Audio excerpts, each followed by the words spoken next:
Welcome to This Explainer. Today, we're not just throwing out generic health tips or looking at isolated daily habits. No, we are stepping into a world-class exploration of your very own biology. We're going to peel back the layers of human physiology to discover the invisible forces that are actively shaping your daily life, your energy levels, and your nightly rest. We are essentially going to uncover the hidden operating system running beneath your entire everyday experience. So, let's dive right in. It's a completely universal frustration, isn't it? Staring at the ceiling in a pitch-black room, watching the clock tick over to exactly 3 a.m., and just feeling like your own body has entirely betrayed you. It feels so random, it feels like a glitch in the matrix. But the profound truth we're about to uncover is that this awakening isn't random at all. It is the end result of a highly complex, incredibly synchronized biological cascade that's happening while you are completely unconscious. Section 1. The 3 a.m. biological alarm, the science of the pre-dawn window. To really understand why you wake up, we have to look at the science of the pre-dawn window.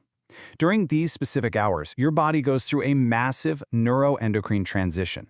Your internal clock is actively shifting gears from deep rest to waking readiness.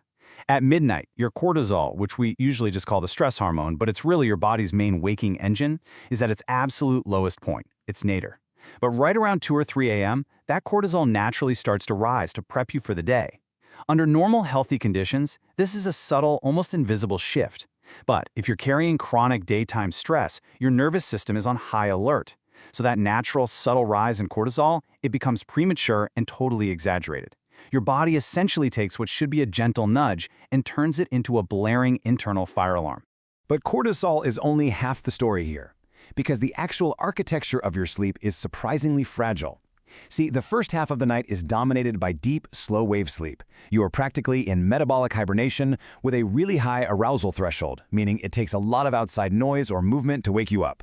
But by the second half of the night, you transition into light sleep and REM sleep.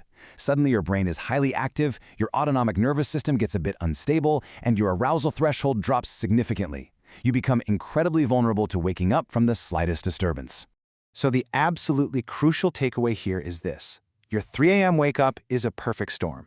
It's a literal collision between shifting hormones, that rising tide of cortisol we talked about, meeting the absolute most fragile, easily disrupted sleep stages of your entire night. This biological system is beautifully orchestrated for sure, but it's also incredibly delicate, and unfortunately, it's very easy to sabotage, which brings us perfectly to the daily habits that silently wage war on this delicate neurochemistry. Section 2. The Pharmacological Paradox, How Caffeine and Alcohol Hijack Your Night. Think about it. We consume caffeine and alcohol almost every day, right? We treat them as simple, harmless tools to either wake us up or wind us down. But both of these substances are actively hacking your brain's sleep-wake circuitry long after you've swallowed them. The math on this is genuinely staggering. We all know caffeine has a half-life of about 5 to 6 hours, but what almost everyone ignores is its quarter life. Let's say you have a cup of coffee at 2 p.m. to beat the afternoon slump. A quarter of that caffeine, specifically its highly active metabolite called paroxanthine, is still circulating in your bloodstream, actively blocking receptors in your brain at midnight. You might feel fine, you might even be able to fall asleep, but you are artificially suppressing the deep, restorative sleep that your brain desperately needs to heal. To understand exactly how wild this is, we need to talk about adenosine. Adenosine is basically your brain's sleep pressure signal. It builds up hour by hour all day long, creating the biological drive to sleep. It's like a chemical hourglass. Caffeine works by physically wedging itself into your adenosine receptors, blocking the signal, so you simply don't feel the crushing fatigue that is actually still there. Alcohol, on the flip side, does the exact opposite. It artificially elevates adenosine, forcing you into a really rapid, totally unnatural state of drowsiness. And that biological mechanism perfectly exposes the biggest myth out there, the nightcap. Alcohol actually creates a tale of two nights.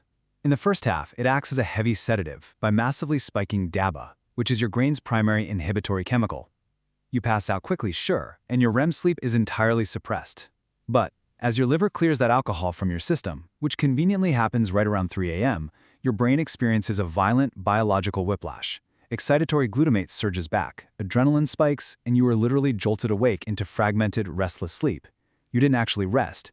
Your brain was satiated, and then it went into acute withdrawal. Section 3. The Metabolic Rescue Mission. Why your brain thinks you are starving. Now, let's peel back an even deeper layer. What if your middle-of-the-night awakening isn't driven by stress or caffeine or alcohol at all?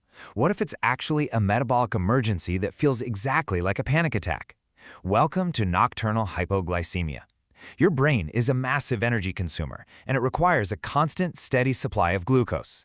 If your blood sugar drops too low during the night, say it dips below 70 milligrams per deciliter, your brain legitimately thinks it's starving. So, to save your life, it hits the biological panic button. It triggers a massive, sudden release of adrenaline and cortisol to force your liver into dumping its stored glucose into your blood. The unavoidable side effect of that? That massive adrenaline spike jolts you awake with a racing heart, cold sweats, and overwhelming, acute anxiety. Honestly, understanding this just reframes everything. The 3 a.m. wake-up, in this specific context, isn't a sleep problem at all. It's a heroic biological rescue mission. Your body is forcibly waking you up to keep you alive. When you realize that, it completely changes how you view your symptoms. They aren't flaws or betrayals. They are desperate, flashing warning signals from an incredibly intelligent system. Section 4. The Hidden Engines. How your thyroid silently governs your rest. To truly understand your body's baseline, we have to look at the hidden engine running the whole show, your thyroid. This tiny gland in your neck dictates your metabolic rate, your core temperature, and it deeply influences your circadian rhythm. If this engine is running too fast, a condition called hyperthyroidism, your nervous system essentially gets trapped in a state of hyperarousal. You feel that classic tired but wired sensation, you suffer from a racing heart, and night sweats make staying asleep practically impossible. On the other hand, if the engine stalls, hypothyroidism, your body temperature drops, your joints ache, and your risk for sleep apnea absolutely skyrockets. Your thyroid physically dictates whether your nervous system is even allowed to enter a true rest and digest state. Section 5. The apnea-bladder link. The truth about frequent nighttime urination. Okay, this brings us to one of the most fascinating and, frankly, most misunderstood phenomenon in human health. We're going to challenge the #1 reason people think they get out of bed in the middle of the night. When you wake up at 3 a.m. and feel a sudden, strong urge to urinate, you naturally assume your bladder woke you up, right? You might blame drinking a glass of water too close to bed, or you just chalk it up to getting older. But what if your bladder is completely innocent? What if that urge is actually a distress signal coming directly from your heart and your throat? Let me introduce you to a really incredible hormone called atrial natriuretic peptide, or ANP for short. This is a hormone that gets released by your heart muscle when it is under extreme physical strain. And you're probably wondering, how on earth does that connect to my sleep? Well, it connects through obstructive sleep apnea. There is a hidden microscopic chain reaction at play here that is just mind-blowing. First, your airway collapses during sleep. For a moment, you literally stop breathing. Second, because you can't get air, your heart has to pump violently against the massive negative pressure building up in your chest cavity. Third, this intense sudden physical strain causes your heart to panic and release a flood of that AMP hormone straight into your bloodstream. And fourth, the AMP travels down to your kidneys and commands them to urgently overproduce urine. So you wake up, you rush to the bathroom, completely unaware that you just stopped breathing a few moments ago. Think about that. Sleep apnea is secretly masquerading as a bladder issue. Section 6. The circadian glitch. When your clock runs too fast. The sheer interconnectedness of our biology is just staggering. But what happens when the actual source code itself is fundamentally altered at the genetic level? That brings us to something called advanced sleep phase disorder. Now, this isn't just about being a chipper morning person. It's actually driven by a very specific genetic mutation in the PER2 and CK1 genes. This mutation literally accelerates the biological clock. People with this condition experience crushing, unavoidable drowsiness at 6 p.m., and then they spontaneously wake up wide alert at 2 a.m.